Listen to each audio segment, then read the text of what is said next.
is the final frontier. Space. Since the earliest images of man's cosmic quest, no genre has so inspired filmmakers. No environment has provided so wondrous a stage for their stories. From generation to generation, visionary directors have collaborated with the premier artists of visual effects, always pushing the envelope of technology to tell unfathomable stories of fantastic frontiers. They have taken us to the moon and brought us back in Apollo 13. Storm on Earth. Catch you on the flip side. They have stretched our minds toward the mysteries of the solar system in 2001, A Space Odyssey. They have shown us our future in a galaxy far, far away in Star Wars. And they have always entertained us with riveting images and captivating stories of mystery and adventure in space. But in their pursuit of the final frontier, not all of the most memorable moments have occurred in outer space. Now, at the turn of the millennium, a team of filmmakers have brought what's out there to Earth in the epic sci-fi thriller Independence Day. We try to deal with an alien invasion more like a natural disaster and less like some evil aliens. Our aliens in the film are neither good nor evil. They're more like locusts. They've simply come to move in, and they're trying to clean up, and we're the bugs. Dean Devlin and director Roland Emmerich's ideas were visualized by artists Oliver Scholl and Patrick Tatopoulos. People have a pre-awareness of what spaceships are supposed to look like or what aliens are supposed to look like. So what you try to do is build on pre-existing mythology and then take it one step further. To execute their designs, the filmmakers pulled together a team of top effects artists. We did pretty much everything in-house. We put together our own model unit, our own motion controls units. Yeah, this is a good size here. Let's see, it's going to go out over here. Yeah, that's pretty good. Our own digital animation, and tried to do as much as we could ourselves. Model shop supervisor Mike Joyce oversees 42 artists in the construction of miniature spacecraft and targets of their destruction, such as the Lincoln Memorial. This is one of the biggest jobs that I've ever done that's ever been done as far as miniatures in Hollywood. So from that aspect, it was really exciting. We have the alien attackers, which come out of 15-mile wide city destroyers, and those city destroyers come out of a 640-mile wide mothership. The miniature attackers are made of fiberglass and RTV rubber, a silicone-based material. The windshields were vacuum formed from tinted Lexan, a bulletproof plastic. The models are then finished with chrome paint and 8 dyes. The intention and the result is a very alien-looking attack craft. For many of the effects shots, Devlin and Emmerich turned to their computer unit, housed at Pacific Ocean Post in Santa Monica, California. Digital effects supervisor Tricia Ashford leads a team of 50 computer graphics, or CG artists, to help bring the story to life. We take all the elements from the model of the mothership to the computer-generated Earth and really make all the elements blend together so that they look like they belong in the same environment. Once the models are shot in the studio, Ashford's team takes the film selects and scans them into a powerful silicon graphics computer system. Then, the computer artists manipulate the images, adding miniature footage with computer-generated backgrounds and finishing details. It's really trying to mimic the real world and adding in imperfections because CG is such a perfect, sterile world.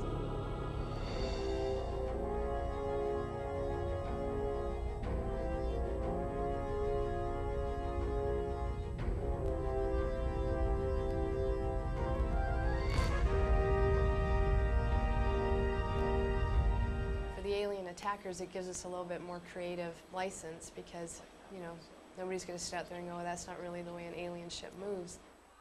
For an alien attack scene, the CG artists start with a live action shot filmed in Utah.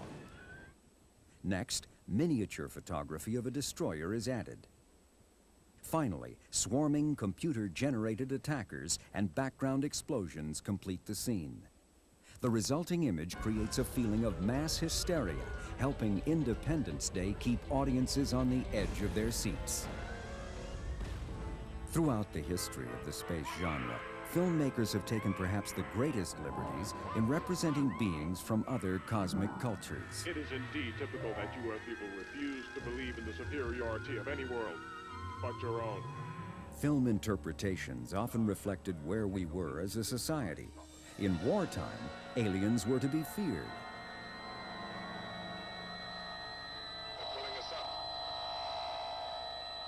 In times of peace, we were more inclined to trust. After World War II, we began to think a little more about our stellar neighbors. Who were they, friend or foe?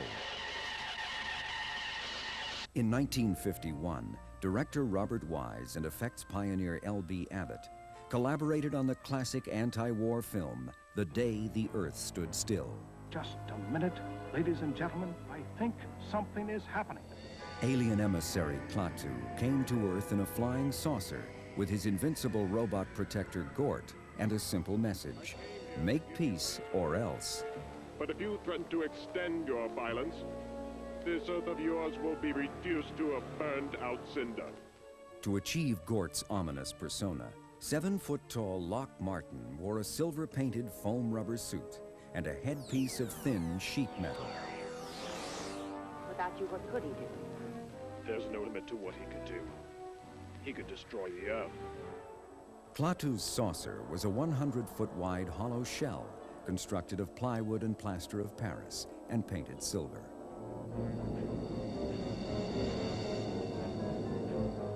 Two years later, in 1953, came a more threatening view of alien contact. Producer George Pal brought to the screen what may be the most famous sci-fi story of all time, H.G. Wells' The War of the Worlds. Art director Al Nozaki's designs of terrifying Martian war machines provided Pal with a dramatic visualization of the alien threat. Al Nozaki wanted to design something different for the spaceships. Everybody had done flying saucers. And so he kind of came up with this concept of like a manta ray, because they're such fluid-looking things. Based on Nozaki's designs, the effects crew built models 3.5 feet across and an elaborate system of wires to fly them. The result was an invasion of epic proportions.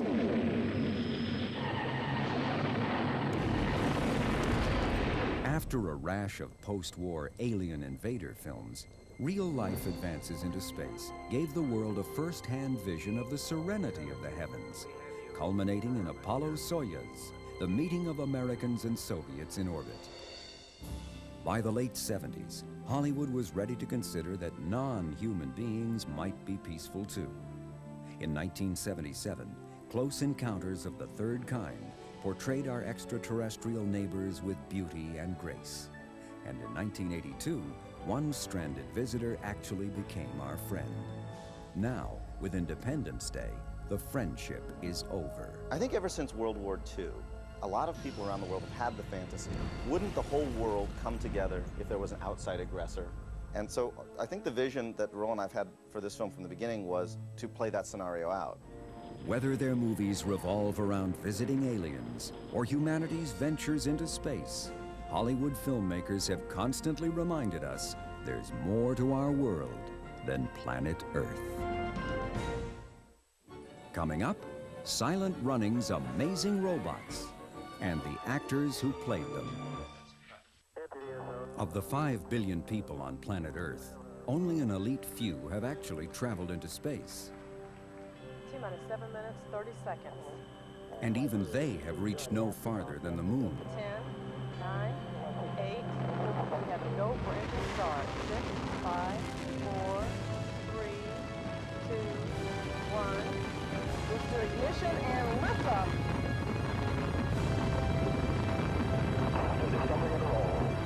But the magic of the silver screen has enabled all of us to take cinematic journeys to the moon, Red 6 standing by, to the stars, and beyond. Lock your spoils in attack position. Pointing the way have been a handful of gifted artists who apply their vivid and often inspiring visions of space to film. One of those is Ralph McQuarrie, who began his career as an aerospace illustrator for Boeing.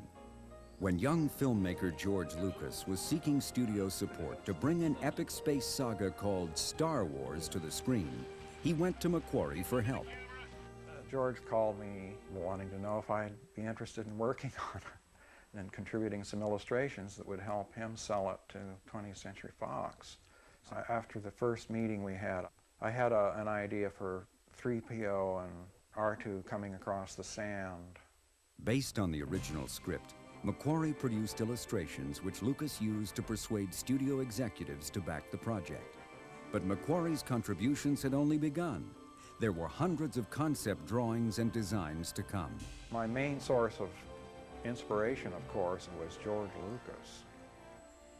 George would come in and describe in a few words things like the stormtroopers. He wanted them to be in spooky white space armor. He said Darth Vader could be a dark, shadowy figure that flutters in on the wind with these robes and a large helmet on that would be like a Japanese medieval warrior.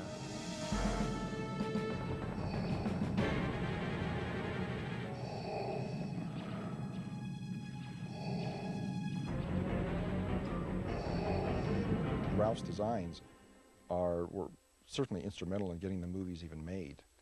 And then they gave the movies a look, that was unique from anything else, that you'd seen.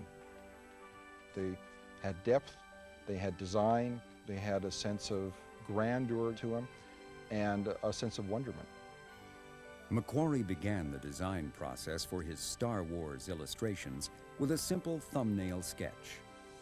It's a way to organize a number of different shapes that you're thinking of where am I going to put this main figure and how's he going to relate to the wall here, and before you know it, you've got a little miniature picture there. Macquarie's pre-Hollywood career had given him the technical skills needed for the challenge of Star Wars. After working at Boeing, he took a job at Litton Industries, where he designed an innovative prototype for a spacesuit. At Reel 3, a Los Angeles film company, Macquarie painted illustrations of unseen space for CBS News. While Macquarie's illustrations were based on scientific knowledge of the heavens, his creative inspiration came from Hollywood. We've got to signal him somehow. He'll shoot us down. I loved the Flash Gordon serials when I was a kid. I saw them when they were actually being shown as Saturday morning matinee things.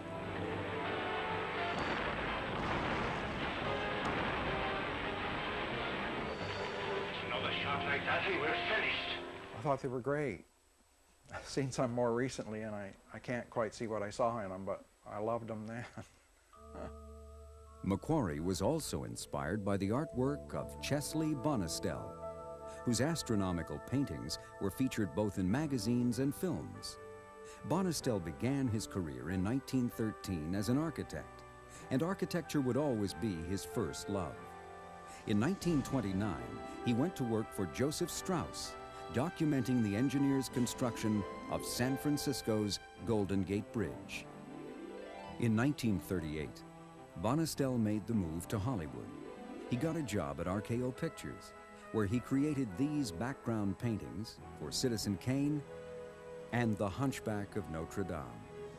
Chesley Bonestell became the highest paid special effects artist of his day, earning $1,500 a month. Then in 1944, a Life magazine spread of his planetary paintings changed the course of his career. Legendary filmmaker George Pal hired Bonestell to create astronomical vistas on a number of sci-fi pictures. One of the most notable was the 1950 film Destination Moon. It is just 1 minute before takeoff time in the uninhabited desert of White Sands, New Mexico. Tell them to stand by for count-off and firing. Destination Moon was the first serious science fiction film. I mean, no monsters on the moon or anything. It was about a trip of these guys actually going to the moon and the dilemma of how to get off when they're overweight. They've got to figure out how to lighten the ship. We're stuck here. Who got me here? I didn't want to come. You can blame me, Joe. The first time they're looking out over the moon's surface, they had this wonderful scene of this uninterrupted panorama. The lunar landscape was actually a 13-foot-long painting by Bonestell, mounted on wheels and rolled past a stationary camera. There were 534 holes in the back here, and they had a light lined up with the camera for the stars, so the stars would glow as it went by, and it's such a realistic looking scene. At that time, little was known about space, yet Bonistel's images still hold up today. Neither Chesley Bonistel nor Ralph McQuarrie were trained as filmmakers. I'm not getting into that. I'm going to regret this. Yet the creative genius of these two visionary designers has had a profound impact on the space genre, sending 2 generations of moviegoers into space. Are you sure this thing is safe? On a journey we will never forget. Scanning the horizon in Moscow. In the early 1950s, the world was taking a good look at the heavens. Travel beyond the Earth's atmosphere still existed only in the realm of imagination, but filmmakers gave us plenty of food for thought. Images of space, from the sublime to the ridiculous. In 1955, sci-fi master George Pal and astronomical artist Chesley Bonistel collaborated on their most scientific film, Conquest of Space. The movie was promoted not as science fiction, but as speculation on science fact, and it accurately reflected contemporary scientific and engineering knowledge. You can go back to some of those early books and movies and see how some of that stuff has now become reality. People were writing about it because it had been conceived of, and once it's been conceived of, then somebody goes on and develops it. There's a lot of cross-fertilization there. In fact, Bonistel co-designed the film's spaceship with famed NASA rocket scientist Wernher von Braun. As technology began catching up with fantasy, the distinct line between science fiction and science fact softened. In 1956, veteran special effects artist A. Arnold Gillespie and art director Arthur Lonergan won critical acclaim for their work on Forbidden Planet. Dr. Morbius, my orders are to survey the situation on Altair 4. Commander, if you set down on this planet, I warn you that I cannot be answerable for the safety of your ship or your crew. I was really blown away by Forbidden Planet when it came out in the mid-50s. It was just a revolutionary new kind of space film that was really advanced. It had a lot of great effects and scope to it. So it had a lot of strength to the story. It wasn't superficial, it wasn't corny, and it wasn't about alien invaders. It was very sophisticated. 20 miles. Look down, gentlemen, are you afraid? 7,800 levels. Hollywood's monopoly on space imagery was about to end. 1 year after Forbidden Planet, in October 1957, the Soviet Union shocked the world by putting the satellite Sputnik into orbit around the Earth. That same year, Russian filmmaker Pavel Klushantsev released his space movie, Road to the Stars. The hour for which people have been waiting for centuries. Man's first flight into cosmic space. When the Sputnik was launched, people were shocked and completely unprepared. Here are the pioneers seen off by some of the thousands who contributed to the maiden voyage. Man is stepping into the unknown world with caution. This is a test flight. Today, the space navigators will spend only a few hours in space orbiting the Earth. Physical reactions during flight have to be checked, equipment tested. Road to the Stars ran for 40 days with a full house. People were standing in lines to see and understand what was happening. The signal ready. Only moments left before the start. Go.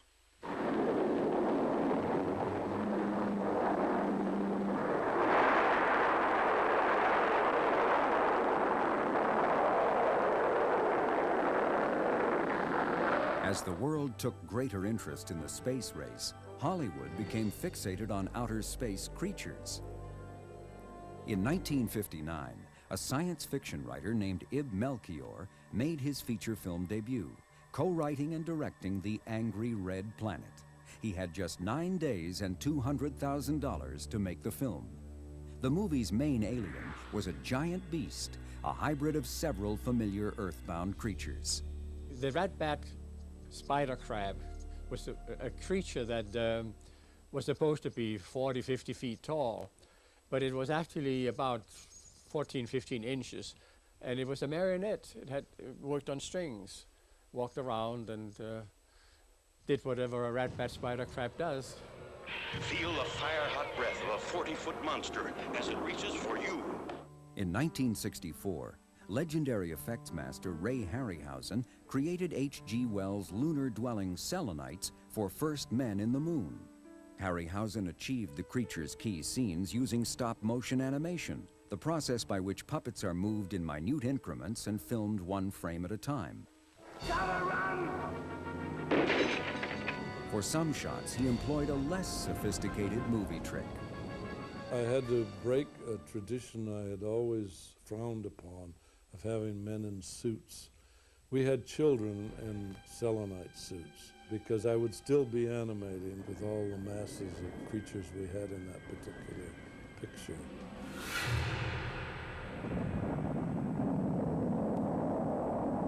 By the late 60s, the NASA space program was off and running, with 6 Mercury and 10 Gemini missions complete. In addition, I have shaft and trunnion. Okay. In December 1968, television viewers watched intently as the crew of Apollo 8 became the first men to orbit the moon.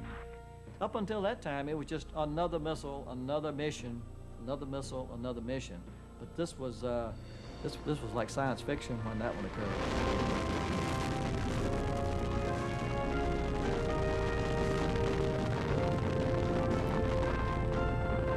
In 2 short decades, human beings logged millions of miles in space, and the cinematic space fantasies of the early 50s Sir, I'm going straight up. First man into space. had given way to the awesome realities we watched on our own TVs. In fiction and fact, we were on our way. When Final Frontier continues, we'll meet the effects pioneers who led a revolution in space.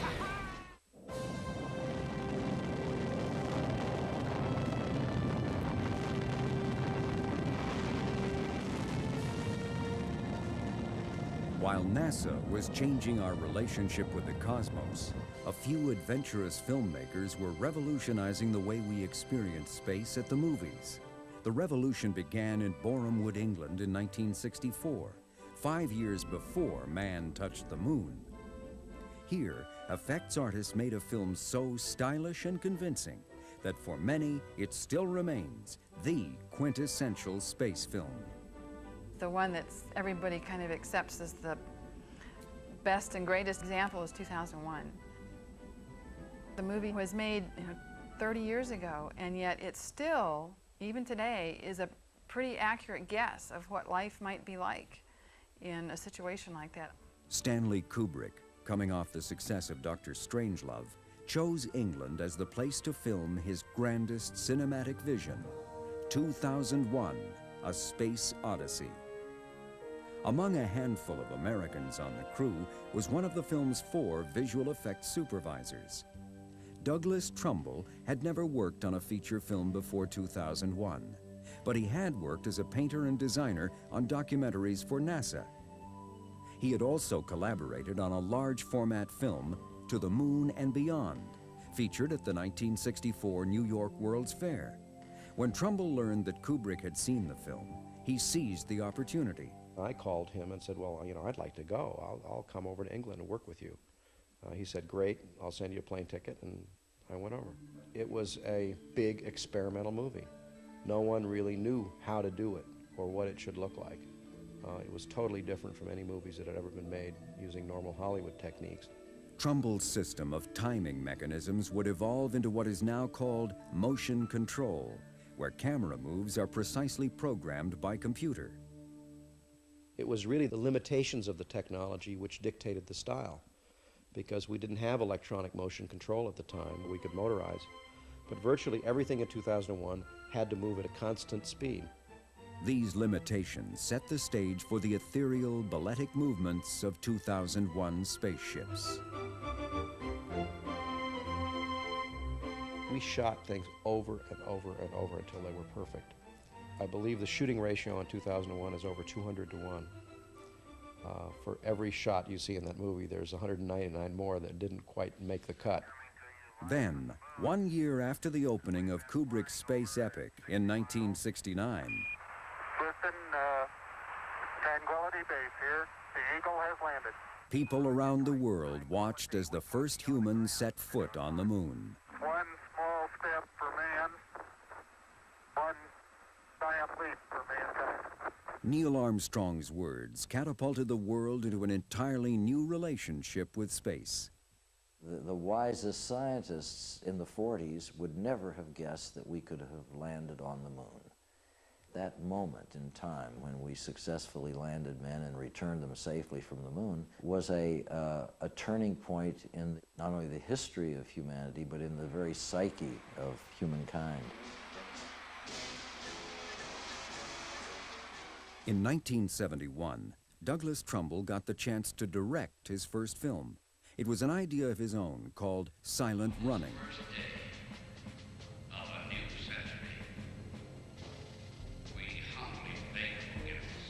I wanted to show that it would be possible to make a very inexpensive space special effects movie, and also that it was possible to make a science fiction or space movie that had warmth to it. The Mars probes and Voyager spacecraft and things like that had a whole different geometry and lightness and delicacy to them that I really liked, and I tried to use that in Silent Running. All right, now can we please have it quiet? I didn't know anything about directing. I had never been to school. I didn't know anything about screen direction or continuity, and I just learned it as we were shooting the movie. It was crazy. The strength of this production lay in something other than experience. To stay within budget, Trumbull included a group of visionary college students on his crew. They were skilled at building models, they were skilled at drawing, they were skilled at photography, and to do these effects, you had to sort of have your hand in all those. One of these industrial design students was 24-year-old John Dykstra. We all wanted to do everything, but we got together and under Doug's supervision came up with areas of responsibility that we were best at, the things that we were most talented at, and I think that that was what caused our efforts to be successful. It was that kind of collaboration that allowed us to do a lot for, you know, very little money, but to be able to brainstorm things and quickly find solutions to problems that made absolute sense to all of us. Now, boys, let's play cards. Some of Silent Running's most memorable scenes occur inside the space freighter Valley Forge, with the film's 3 special drones, Huey, Dewey, and Louie. Well, what are you doing? You just threw down 3 kings. You're nuts, you know that? The idea was to make it look like some kind of weird appliance, you know, to not have a anthropomorphic face on it or anything that looked like a person in a suit or a head or shoulders or anything. The drones were designed by Trumbull and were manned by 4 talented young bilateral amputees: Larry Wisenhunt, Cheryl Sparks, Steve Brown, and Mark Persons. Okay, Mark, relax, baby, and watch your hands. Thanks, Mark. Super. Terrific. Several years later, George Lucas referred to Trumbull's drones when conceptualizing what would become the most famous little robot ever. But Lucas would not find it easy to mount his movie. In the 1970s, Hollywood was shifting away from effects-heavy films. Once I got finished with writing Star Wars and I began to look around about who would do it, you know, how would I get this accomplished, I realized that there was no special effects industry at all. It had basically dried up. So I had to create a company in order to do the special effects on the movie, because I needed to deal with some new technology and new techniques that hadn't been done before. I figured I needed to get young, aggressive, adventurous type kids in there to make it happen. Together, under the direction of John Dykstra, these kids developed technologies that revitalized the Hollywood effects industry. Around the time of Star Wars, I was about ready to get out of the business because there were very few effects films being made. And so the first film that was there that I was interested in was Star Wars. We took stuff from all walks of life. We brought together things from milling machines and medical instruments and took completely unorthodox approaches to the creation of this imagery. I'm on the leader. You can learn materials and processes, but what has to happen is you establish a style. And that style doesn't happen until you risk something. And that risk for us was that we committed to the completion of that work in time for the release of that film, no matter what. Yeah! You're all clear, kid. Now let's blow this thing and go home. It was very difficult and very exciting, and you know, we were really surprised that the film turned out to be this big success.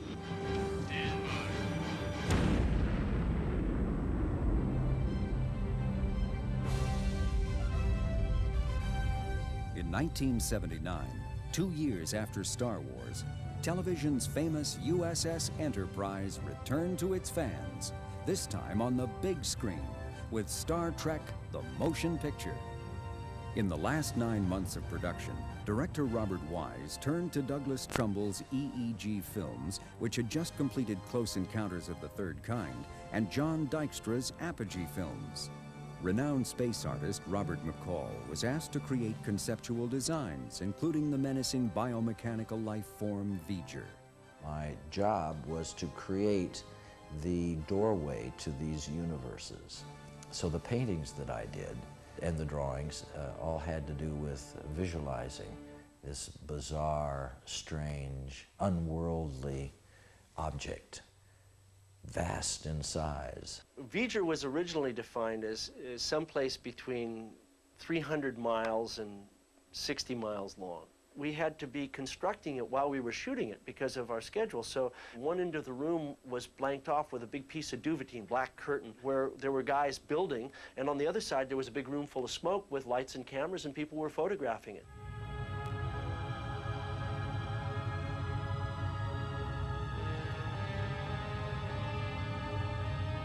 The Star Trek team created more than 500 special effects shots in 6 months, half as long as the time it had taken to complete effects work on either Star Wars or Close Encounters. In less than 2 decades, this small circle of effects masters revolutionized our perceptions of space, changing our vision of the universe forever. I believe that this nation should commit itself to achieving the goal, before this decade is out, of landing a man on the moon and returning him safely to the Earth. In May 1961, President John F. Kennedy gave the U.S. space program its biggest boost. With his directive, Kennedy launched a massive drive to put the first astronaut on the moon. The President had just decided we would go to the moon, and as a matter of fact, we weren't sure exactly how we were going to do all that, because it's a very complex and challenging endeavor. Cape Canaveral, 1961. It was a time of dramatic tension, tremendous ideals, and technological progress. All the elements of a good space story.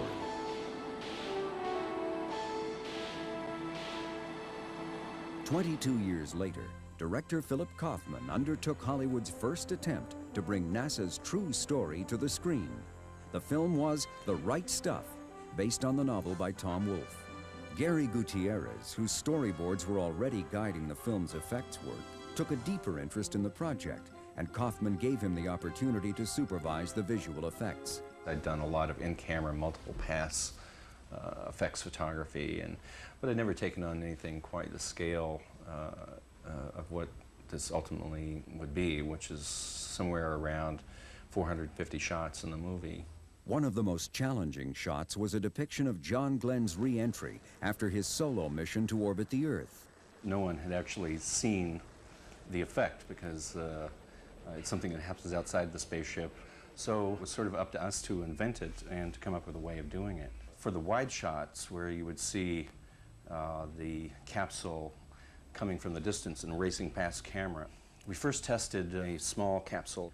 To shoot the scene, the effects team threaded a wire through the center of the capsule and suspended the model between a cherry picker 100 feet up and the ground below. A sheet of clear Lexan protected the camera from the falling capsule. We painted this whole end with pyrotechnic material. We'd light it and drop it down, going at probably a 45-degree angle, so that it came down and smashed right into the Lexan right next to the camera. All of that flame would go back in a beautiful little stream behind the capsule. For close-up views, Gutierrez used a larger model and a technique they discovered while shooting. We made a thin little vent all the way around the edge of the heat shield that would allow us to pump liquid nitrogen in, and it would come out on the edges of this and blow backwards in the stream. And of course, nitrogen is a white vapor, but backlit with orange gels, it looks like flame. The result was a powerful representation of the real event. John? By 1995, the technology of special effects had skyrocketed, particularly in the area of computer graphics. For Apollo 13, director Ron Howard's main objective was photorealistic authenticity. So he turned to visual effects supervisor Rob Legato and his team at Digital Domain. With finely detailed models, motion control photography, and computer graphics, they delivered heart-stopping images of real events we had witnessed many times before. Okay, guys, we got it.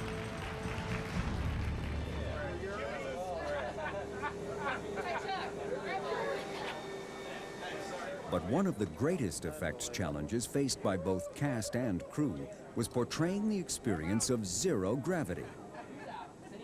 I was intrigued by the challenges of the weightlessness. I thought that'd be interesting to try to solve. But it became a much more human story to me as I began to meet the individuals involved. One of Ron Howard's advisors was Jim Lovell, commander of the real Apollo 13. When we first got together in the pre-production, writing the scripts and looking at the sets that had to be done, I knew that the zero-G airplane was the thing to use if you really want some authenticity. Known to the astronauts as the Vomit Comet, NASA's specially modified KC-135 airplane became the shooting stage for zero-gravity scenes. One of the reasons why Apollo 13 is so great, because it was filmed in this plane that does the parabolas. It goes out over the water and goes like this and over the top. You get about 20 seconds of simulated weightlessness. And they film during those portions. Listen, as you get a little better at it, just start practicing moving around and just think in terms of trying to get from one specific place to the other. In the ground, if you relax, your hands go down your lap, and so they're still. In space, if you relax, they tend to kind of float around and drift. Howard, the actors, and a handful of crew members flew over 500 parabolas in 13 days to shoot the sequences. The actors in the movie are actually weightless, so they move just right. They actually are moving the way you would move. The zero-G environment of the spacecraft is a very tough assignment. I think they have more time in the airplane in zero gravity than any astronaut up to now. Gotcha. It's all about imagining something and then actually somehow facilitating its execution. And that's a fascinating process. For both The Right Stuff and Apollo 13, filmmakers and astronauts collaborated to retell history in dramatic form. With them, we still celebrate John F. Kennedy's vision to claim the moon and tame the great unknown. Houston, we're in stable 1. The ship is secure. Apollo 13 signing on. Good job.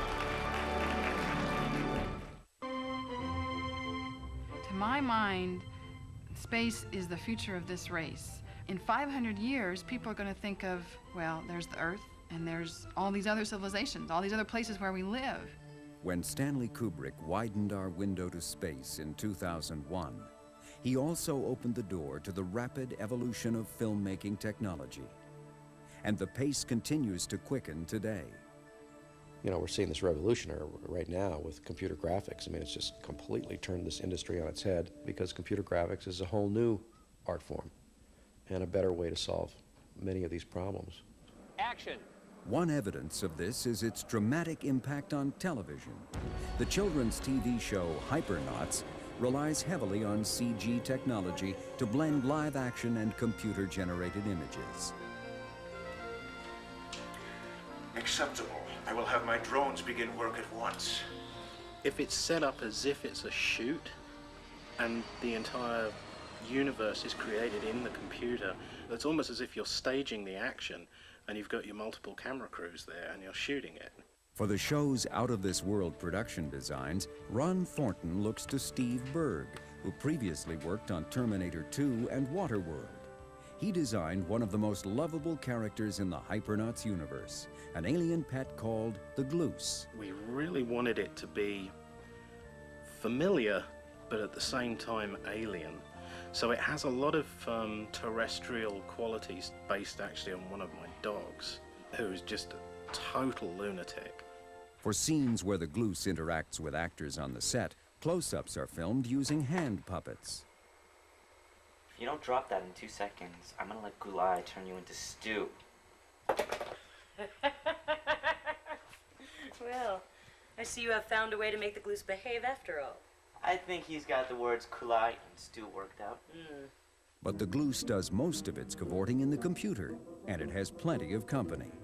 Just a couple of years ago, scripts with this kind of content would have been laughed out the door, and instead we were doing shows that have more shots per half-hour episode than maybe 2 or 3 of the most effects-intensive features I've ever worked on.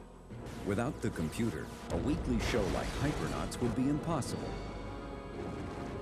As technology takes us forward, the gap between what we can imagine and what can be produced narrows. The imaging world, both technically and creatively, has become a place where masters must become students again. And the thing I think that's most amazing about this time that we're in is the requirement that we embrace change. When I paint a picture of an astronaut in space, I project myself into that spacesuit and I become part of that picture. The more successfully I can cause that illusion in my thinking, the more successful the painting is. If I were to set about making a device to make the ultimate movie, I think that it would probably be a failure because it isn't about the machine. It's about the person who uses it. It's about the motivation that that person has. It's about the collaboration that that person involves in. It's about people who came from many walks of life, from aerospace, from architecture, from industrial design, bringing all their creativity and vision to space. In Hollywood, it is the masters of visual effects who best depict our quest to know the mysteries of space. They have opened our minds. They have made us believe. They have inspired us. They have changed our view of ourselves, our planet, and the universe beyond. And they will continue to be our visionaries in the relentless pursuit of the final frontier.